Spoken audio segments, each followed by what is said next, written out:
Film dimulai di negara Amerika Serikat di waktu masa depan, di mana negara tersebut sudah tercemar dengan radiasi, dengan banyak bangunan-bangunan yang berdiri, menjadikannya sebagai satu kota besar yang bernama Mega City One.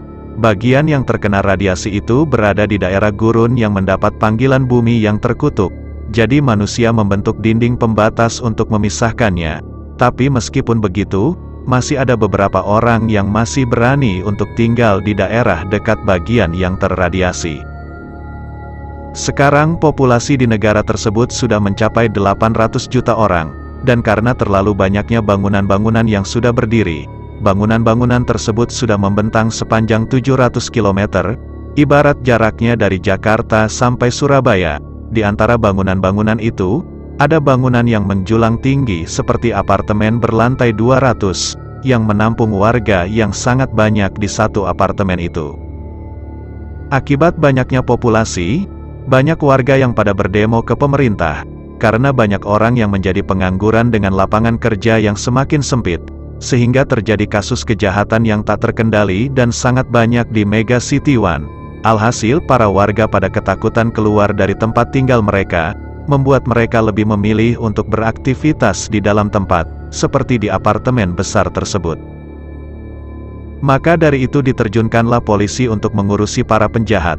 Tapi mereka bukanlah sembarangan polisi, melainkan polisi yang mempunyai wewenang untuk menjadi hakim, dan bisa langsung mengeksekusi si penjahat langsung di tempat, yang dipanggil judge. Suatu hari ada seorang judge bernama Dredd, yang lagi mengejar 3 penjahat di dalam mobil, yang lagi asik nge-fly dari pengaruh narkoba dalam bentuk hisapan, bernama Slomo. Para penjahat segera mengetahui ini, jadi mereka pun mulai menembak Dredd, sampai mereka dengan tega menabrak seseorang yang lagi berjalan. Melihat ini, Dredd pun memberitahu ke pihak pengawasnya kalau dia mau menghabisi para penjahat, dengan senjata tembakan yang ada di motornya. Dredd menembak ban mobil mereka, dan mobilnya pun akhirnya mengalami kecelakaan. Dredd lalu mendekati mobilnya, dan melihat kedua penjahat yang sudah meninggal. Sementara satu penjahat lainnya berhasil kabur ke dalam sebuah apartemen. Ini membuat beberapa warga pada panik. Dengan beberapa orang yang dihabisin sama si penjahat, membuatnya sangat layak untuk diberi hukuman mati. Beberapa saat kemudian, Dredd menemui si penjahat yang udah menyandera seseorang. Jadi dia meminta si penjahat untuk melepaskannya, dan sebagai imbalannya, hukumannya akan menjadi hukuman seumur hidup di penjara tanpa bebas bersyarat. Ini gak disetujui si penjahat. Oleh karena itu Dredd mengalihkan perhatiannya dengan sebuah suara pergantian mode tembakan pistolnya, sehingga mulut si musuh kemasukan peluru panas, dan dia pun akhirnya tewas. Gak lama setelah itu tim pengawas memberitahu Dredd untuk kembali ke markas, karena ketua judge mau menemuinya. Sesampainya di markasnya, Dredd dipertemukan dengan seorang wanita bernama Cassandra, yang berada di ruangan tertutup, dan dia adalah calon judge. Meskipun begitu, dia dinyatakan belum lulus dari akademi terakhir, yang membuat Dredd bertanya kenapa dia dijadikan calon judge. Jadi si ketua judge menyuruh Cassandra untuk menunjukkan skillnya, yang bisa merasakan keberadaan seseorang dari areanya, menebak kalau ada judge Dredd di sampingnya. Selain itu, Cassandra juga bisa merasakan emosi seseorang, dan dia merasakan kalau Dredd lagi dalam kemarahan. Ini diketahui Dredd kalau Cassandra adalah seorang mutan, apalagi mengetahui kalau dia lahir di tempat tinggal 100 meter dari dinding pembatas radiasi, yang merupakan alasan kenapa dia bisa mempunyai kemampuan seperti itu. Agar gak mengganggu kemampuan cenayangnya, Cassandra berani untuk gak memakai helm untuk melindunginya dari peluru, demi bisa melawan para musuh. Si ketua judge mengabarkan kalau para dewan judge mau mengasih kesempatan Cassandra kembali, dengan menyuruh Dredd untuk mengetes Cassandra sebagai rekannya dalam bekerja. Sementara itu, di sebuah apartemen besar lainnya, ada seorang wanita yang biasa dipanggil Mama, yang merupakan bos penjahat bersama kelompoknya yang memproduksi slow-mo. Di saat itu Mama diberitahu kalau ada 3 orang yang menjual narkoba lain secara diam-diam di lantai seorang bawahan, yang membuat dia kepikiran untuk menguliti mereka, dan melempar mereka dari ketinggian sambil dibikin nge-fly. Mulailah mereka menyiksa para penjahat itu, dan setelah mereka dikasih slow-mo, mereka dijatuhkan dari ketinggian, dan mereka pun akhirnya tewas. Ini langsung diketahui kejadiannya sama pihak pengawas. Jadi Dredd dan Cassandra mulai dikerahkan untuk mengurusi kasus itu. Sambil menuju ke TKP, Dredd memberitahu kalau 12 kasus kejahatan serius dilaporkan setiap menit, dengan total 17.000 kasus kejahatan per hari, dan harus diakui kalau para judge belum cukup banyak untuk menangani kasus kejahatan yang sangat banyak itu. Dredd kemudian mau mengetahui pengetahuannya Cassandra tentang apartemen dengan 3 korban itu. Yang dijawab dia kalau apartemen ini dihuni sebanyak 75.000 warga, dengan pengangguran sebanyak 96%, dan merupakan salah satu apartemen dengan kasus kejahatan tertinggi. Dredd lalu bertanya kenapa Cassandra mau menjadi judge. Yang dijawab dia kalau dia lahir dan besar di apartemen seperti ini. Jadi dia mau melindungi para warga baik yang ada, dan membuat perbedaan. Sesampainya di TKP, mereka bertemu dengan abang medis apartemen, dan Dredd mengetahui kalau para korban ada pernah menghisap slow-mo dari mulutnya. Ini belum diketahui Cassandra, oleh karena itu dia diberitahu kalau slow-mo itu bisa membuat otak merasa seolah waktu berjalan 1% dari kecepatan normal. Setelah diberikan data para korban ke pihak pengawas, terungkap kalau mereka bertiga cuma warga biasa, pecandu, tapi bukan anggota geng. Dari cara dibunuhnya ketiga orang itu, Cassandra menduga kalau ini adalah bentuk hukuman dari sekelompok yang mau mencoba mengirim pesan. Ini diketahui si abang medis kalau pembunuhan itu dilakukan sama klan yang dipimpin sama Mama, yang dulunya adalah seorang PSK, dan berhenti bekerja setelah mendapat perlakuan kasar dari germonya. Di apartemen ini dulunya ada 3 klan penjahat, tapi setelah klan Mama berhasil menghabisi semua klan itu, klan Mama pun akhirnya menguasai apartemen ini. Dredd dan Cassandra lalu mengetahui lokasi tempat tinggal korban di lantai 39 yang sudah dikuasai sama klan Mama. Jadi mereka pun mulai mengincar area di sana. Serangan pertamanya adalah sebuah bom yang meledakkan pintu, yang membuat semua orang di dalam pada kaget, dan Dredd langsung dengan cepat menembaki beberapa penjahat yang ada. Alhasil beberapa pelaku yang tersisa memutuskan untuk menyerah, sebelum Cassandra memberitahu hukuman apa yang pas diberikan ke mereka. Setelah menangkap semua pelaku, Cassandra ada melihat salah satu pelaku yang mempunyai tato anggota klan.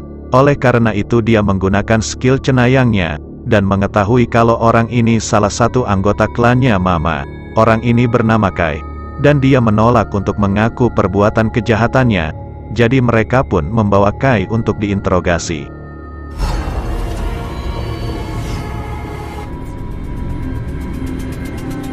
Sementara itu di tempat markasnya Mama, ada seorang hacker gondrong yang mengetahui Kai yang dibawa sama para judge. Oleh karena itu dia melaporkan hal ini ke Mama, dan dia pun menyuruh para bawahannya untuk menghabisi para satpam yang ada di ruang pengawas. Tujuannya adalah untuk meretas protokol keamanan apartemen ini, dengan mengaktifkan perisai ledakan yang menutup semua bagian-bagian dari apartemen, supaya kejahatan besarnya Mama gak terungkap gara-gara pengakuan Kai ke pihak judge.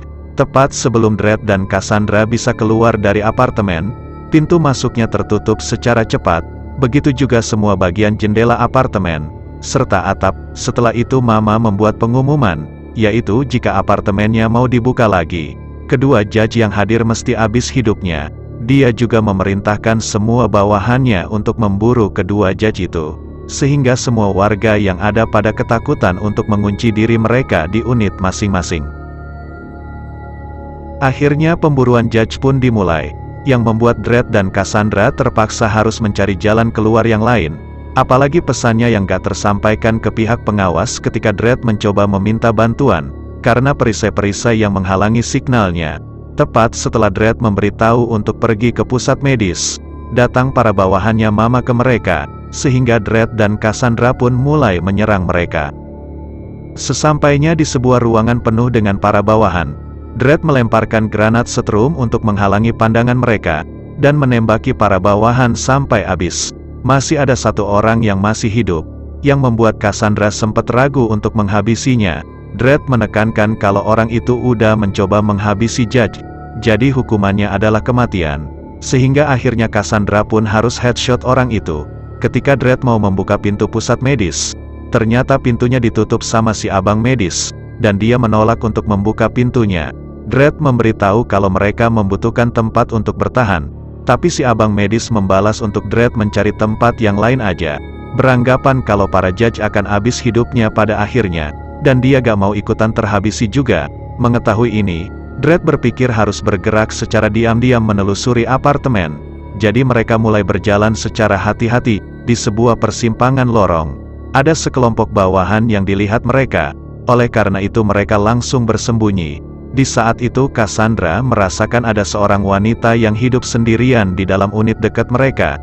Jadi dia memanggil namanya, dan dia beserta Dredd pun langsung masuk ketika wanita itu membuka pintunya.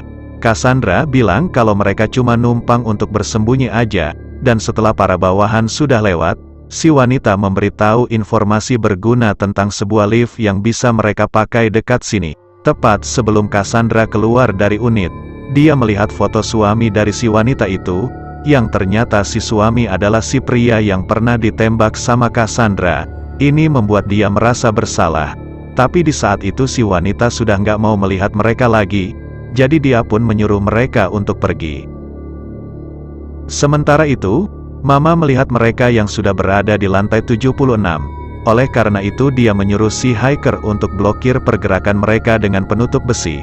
Karena itu Dredd mau mencari jalan yang lain, sementara Cassandra disuruh untuk bertahan. Sesampainya di bagian tengah lantai, Dredd ada melihat klan Mama yang sudah mempersiapkan senjata besar Gatling gun, dan setelah mereka mengetahui lokasinya Dredd, klan Mama pun mulai menembakkan Gatling gunnya. Karena masih ada beberapa warga yang belum masuk ke dalam unit mereka, beberapa dari mereka terkena peluru nyasar dari Gatling gun itu, apalagi tembakannya yang bisa menembus besi.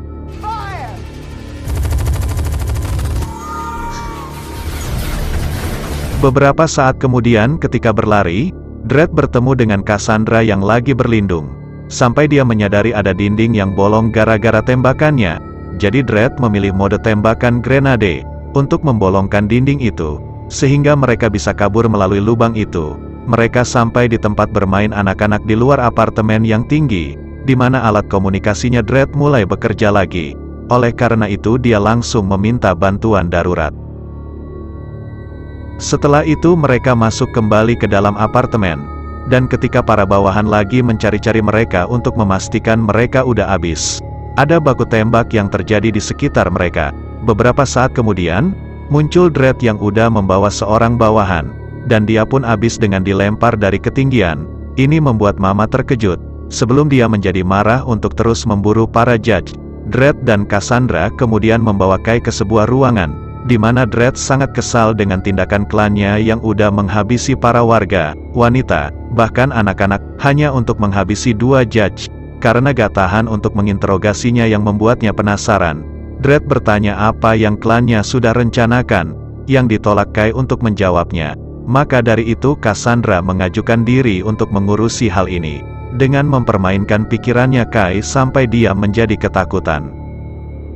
Dan mengetahui informasi di masa lalunya tentang sebuah laboratorium untuk membuat slow-mo. Alhasil Kai pun menjadi ngompol.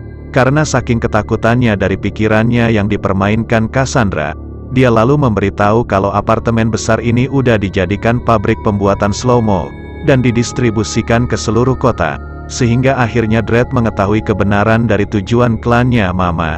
Sementara itu, si hiker lagi diancam-ancam sama Mama dengan pisau, untuk memberikan informasi palsu ke kedua judge yang udah datang.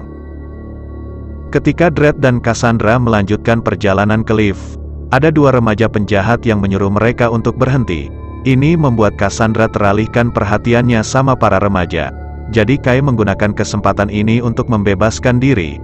Beberapa saat kemudian, Kai langsung menangkap Cassandra menuju ke lift, dan setelah Dredd melumpuhkan para remaja, dia melihat Kai yang udah berhasil menjalankan liftnya untuk naik. Setibanya di tempatnya Mama di lantai 200, banyak para bawahan yang pada meledek Cassandra, sementara Mama sendiri udah sangat kesal sama Kai yang udah kena tangkap sama kedua judge. Kali ini Mama gak mau ada penyiksaan lagi, tapi langsung menghabisi Cassandra dan Dredd dengan ditembak aja. Nggak lama setelah itu si hiker memberitahu kalau Dredd mau memberikan pesan, dan Mama memutuskan untuk membiarkannya bicara untuk mengetahui lokasi di mana dia memberikan pesan. Pesan Dredd adalah kalau Mama itu bukanlah hukum, melainkan dia sendirilah hukumnya. dan dia mengancam akan menghabisi Mama dengan eksekusi mati. Setelah mendapatkan lokasinya, para bawahan langsung pergi ke lokasi, dan menembak Dredd yang mereka kira masih berada di dalam sebuah tempat. Ketika para bawahan mau memastikan Dredd sudah tewas, ternyata yang mereka tembak adalah teman mereka sendiri, dan Dredd sekarang udah berada di sisi seberang. Dia lalu menembakkan pelontar api dengan apinya yang bisa menyebar, menghasilkan para bawahan pada abis dengan terbakar sama api. Melihat ini, Mama memanggil para judge lainnya. Tapi para judge ini bukanlah judge yang baik-baik, melainkan para judge yang akan disogok sama Mama. Setelah mereka melihat kedua judge yang masih menunggu di luar yang udah dibohongin sama si Hiker. Para judge yang kotor meminta untuk membuka pintunya, dan ternyata pintunya terbuka, sehingga kedua judge yang bersih dianggap udah berbohong dengan disuruh untuk pergi. Kedatangan para judge ini diketahui sama si abang medis, jadi dia samperin para judge, lalu memberitahu tentang kejahatan besar yang dilakukan sama klan Mama, dan dia pun langsung di headshot. Setelah tiba di lantainya Mama, para judge kotor meminta sejumlah duit untuk menghabisi Dredd, dan setelah deal, mulailah ketiga judge pergi mengincar Dredd, sementara judge satunya lagi melindungi Mama. Beberapa saat kemudian ketika Dredd lagi berlindung diri dari para bawahan yang mengincarnya, dia bertemu dengan salah satu judge kotor, dan kedatangannya terkesan santai. Ini membuat Dredd menjadi heran ketika si judge kotor ini gak menanyakan kondisinya Cassandra, yang akhirnya si judge kotor pun ketahuan, sehingga terjadilah keributan di antara mereka. Setelah memukul si judge kotor sampai sekarat, kedua temannya melihat si judge kotor yang udah sendirian, dan dia pun akhirnya habis. Sementara itu, Kai lagi siap-siap untuk menghabisi Cassandra dengan memegang pistolnya, dan menanyakan permintaan terakhirnya. Cassandra menjawab dengan meledek Kai, sehingga dia siap-siap untuk menembaknya. Tapi karena pistolnya memerlukan identitas dari tangan seorang judge, pistolnya menolak untuk berfungsi, dan akhirnya pistol pun meledak yang membuat tangannya putus. Menjadi lega akan ini, Cassandra menendang kepalanya Kai dengan keras, dan dia pun akhirnya tewas. Di sebuah lorong, Cassandra bertemu dengan salah satu judge lainnya yang mengaku kalau dia mau membantunya. Namun Cassandra gak segampang itu percaya, jadi dia menggunakan skillnya, dan si judge kotor pun langsung dihabisin ketika mengetahui dia berbohong. Di saat itu Dredd sudah sampai di laboratoriumnya Slomo, di mana banyak petugas yang lagi pada bekerja di sana. Setelah Dredd menghabisi para penjaga, datang kedua judge kotor yang sudah sampai di tempat, dan mengungkapkan kalau Mega City One adalah tempat yang sangat mantap bagi mereka untuk mendapatkan uang yang lebih banyak. Ketika terjadi baku tembak, Dredd menjadi kesusahan setelah pelurunya udah pada habis. Tapi setelah dia memeriksa peluru di semua mode tembakannya, dia mengetahui kalau dia masih mempunyai satu peluru di mode tembakan granat. Jadi dia pun menggunakan itu untuk headshot salah satu judge. Ketika Dredd lagi berlindung di balik tembok, si judge kotor mengetahui keberadaannya. Oleh karena itu dia menggantikan pelurunya ke peluru baja, dan perut Dredd pun akhirnya tembus sama tembakannya. Tepat sebelum dia mau dihabisin, Dredd bilang untuk tunggu dulu, dan si judge kotor pun akhirnya tewas sama Cassandra dari belakang. Dredd kemudian merawat lukanya dengan peralatan pertolongan pertama yang dia bawa, lalu mengambil peluru dari si judge kotor, dan dia beserta Cassandra pun siap untuk melanjutkan tugas mereka. Sesampainya di ruangan si Hiker, mereka bertemu dengan si Hiker yang bersembunyi, dan dengan nada ketakutan, dia mengaku bisa membantu mereka untuk masuk ke ruangannya Mama dengan memberitahu kodenya. Tapi Cassandra langsung mencari tahu sendiri dengan skillnya, dan selain mengetahui kodenya, dia juga mengetahui masa lalunya si Hiker yang pernah jadi siksaan Mama dengan dicongkel matanya, sehingga Cassandra pun memutuskan untuk membebaskannya. Ini membuat Dredd menjadi kesal, melihat kalau Cassandra sudah melakukan tindakan kriminal dengan melepaskan penjahat. Tapi dia membalas kalau dia sudah menerima kegagalannya semenjak kehilangan senjata utamanya, dan dia siap nggak akan menjadi judge. Dia meyakinkan Dredd kalau si Hiker itu korban, bukan penjahat, dan dia merasa masih berwenang untuk menegakkan keadilan. Setelah memasukkan kode untuk masuk ke ruangannya si Mama, mereka menghabisi para bawahan yang tersisa di ruangan ini. Sebelum mereka akhirnya bertemu dengan Mama, dia mengaku sudah mempersiapkan momen di mana dia akan ditangkap suatu hari nanti, dengan memasang banyak peledak tinggi yang cukup banyak di seluruh lantai ini yang bisa menghancurkan 50 lantai teratas, sebelum bom di lantai lainnya juga ikutan meledak. Bom-bom di lantai ini tersambung dengan sebuah alat di lengannya yang mendeteksi detak jantungnya, jadi jika jantungnya berhenti berdetak, bomnya akan meledak, dan semua orang akan tewas. Mengetahui ini, Dredd menjatuhkan Mama terlebih dahulu, dan menyebut kalau mereka berada 1 kilometer di atas tanah, merasa kalau alat pemicu itu gak akan menjangkau untuk memicu bom-bom di lantai 200 ini. Setelah menyebut apa kejahatan-kejahatan yang Mama sudah lakukan, Dredd mengasihnya slow-mo, dan dia pun jatuhin Mama dari ketinggian untuk memberinya hukuman mati. Sambil tubuhnya yang terasa sangat lambat, Mama terus jatuh dan jatuh dari ketinggian, sampai akhirnya dia pun tewas. Tebakan Dredd benar, dengan alat pemicunya yang menjadi aktif, tapi bomnya gak meledak karena jarak yang sangat jauh, sehingga rencana besar Mama pun akhirnya gagal. Setelah insiden itu, semua penutup-penutup di apartemen ini dibuka kembali, dengan banyak petugas yang sudah menunggu di luar. Ketika Dredd memberitahu kalau tesnya sudah selesai, Cassandra memberikan lencananya, sebagai pertanda kalau dia udah mengetahui kegagalan dalam tesnya. Si ketua judge lalu datang menemui Dredd untuk menanyakan hasil tesnya Cassandra, yang dijawab Dredd kalau dia itu sebenarnya lolos untuk menanyakan hasil tesnya Cassandra, yang dijawab Dredd kalau dia itu sebenarnya lolos untuk menjadi judge, merasa kalau Cassandra itu memang layak untuk menjadi salah satu anggota mereka.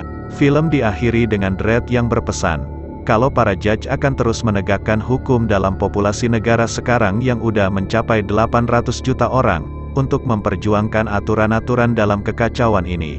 Pastikan untuk klik subscribe, lonceng, dan like-nya ya. Sekian dari saya, terima kasih telah menonton dan sampai berjumpa lagi di alur cerita film selanjutnya.